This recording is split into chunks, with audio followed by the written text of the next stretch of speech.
Will the trial of former President Jacob Zuma and the Thulasizwe Group finally kick off today? Well, we will have to wait and see. Zuma's team has indicated that he is currently hospitalized and they're unable to proceed with their arguments seeking a recusal of Advocate Phili Downer. Our senior reporters Siphamandla Goge as well as eNCA Thulasizwe Simelane are in Pietermaritzburg to unpack this for us this morning. Thulas and Siphamandla, good morning to you.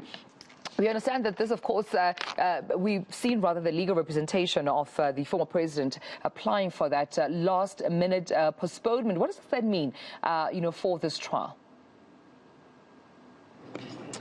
Well, good morning, Dumelo. Good morning, Gareth. Well, last night we saw the communication from the Office of the Chief Justice signaling that today's proceedings in the state versus Zuma and another matter will actually be held virtually as opposed to in-person hearing, which is what had been ordered by Judge Piet Koen about a week or so ago. And that came on the tail end of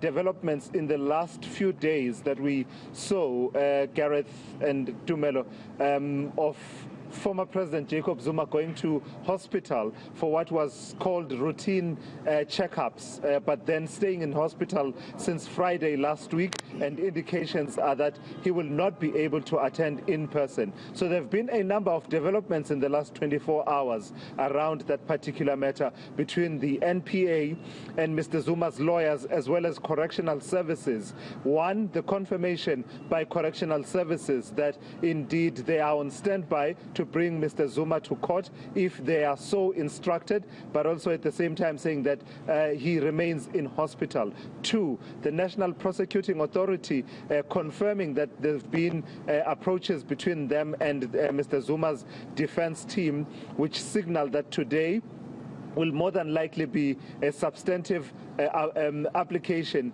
by the defense team for a postponement, and the NPA saying that they will not be opposing that if that substantive application is brought with an affidavit of the doctor who attended to former President Jacob Zuma, confirming that he is indeed unable to come through for the hearing today. And three, Mr. Zuma's foundation also confirming that Mr. Zuma remains in hospital and that they will be making their application and that they expect the NPA to not oppose that application, and indeed today will more than likely be just about applying for that postponement. Siphamandla Goge joins me now for that conversation. And Siphamandla, all the preparations before we started seeing that twist, that last-minute spanner in the works, all preparations were in place for State versus Zuma to be heard here at the High Court in Pietermaritzburg.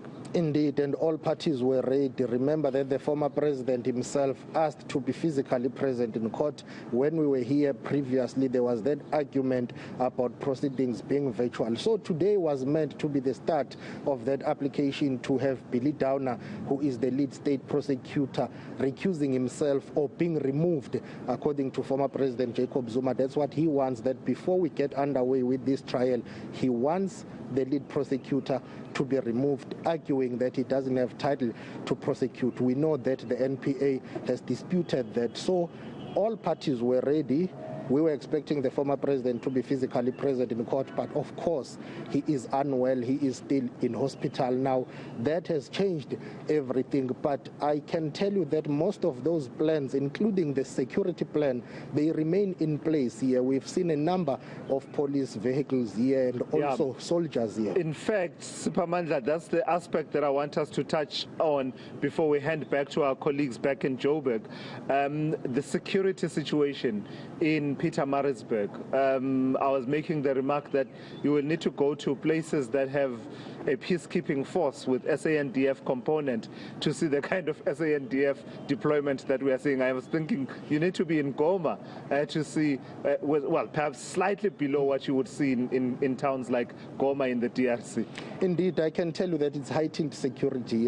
There is heavy deployment of police. I've spotted public order policing from the Northern Cape, from Mpumalanga, Free State, the Eastern Cape. It seems as if police and the security cluster are not taking chances here. They want to send a message that they are wide awake following the unrest that we saw in July. And I can tell you that a number of soldiers that you will see here today, like you have alluded to, that, well, you've been in this game for many years, Thulas, but in South Africa, we haven't, on a number of occasions, seen this heavy deployment of soldiers and the police. So they were expecting supporters of former President Jacob Zuma to come here. There have been posts that have been circulating about free Jacob Zuma, but following the latest developments, his supporters are no longer coming today, but that security plan will remain in place. All right, Siphamandla, we'll check in with you a bit later on. Tumelo and Gareth, a bit later on, Siphamandla will be showing you outside the court here what the situation is, in that the road just in front of court here has been sealed off altogether with barbed wire, and I mean rows and rows of barbed wire that have been set up as barricades in front of the on the road that runs in front of court. And further down, you've got a police SANDF rattle vehicle with loads of soldiers just on standby, really, to be deployed in and around the precinct of the court building today, ahead of what will be a virtual hearing, but the police and security presence very much real this morning. Right, we'll leave it there of course, to you and come back to you as soon as developments do arise. Thulasizwe Simelane and Siphamandla Goge out in Pietermaritzburg.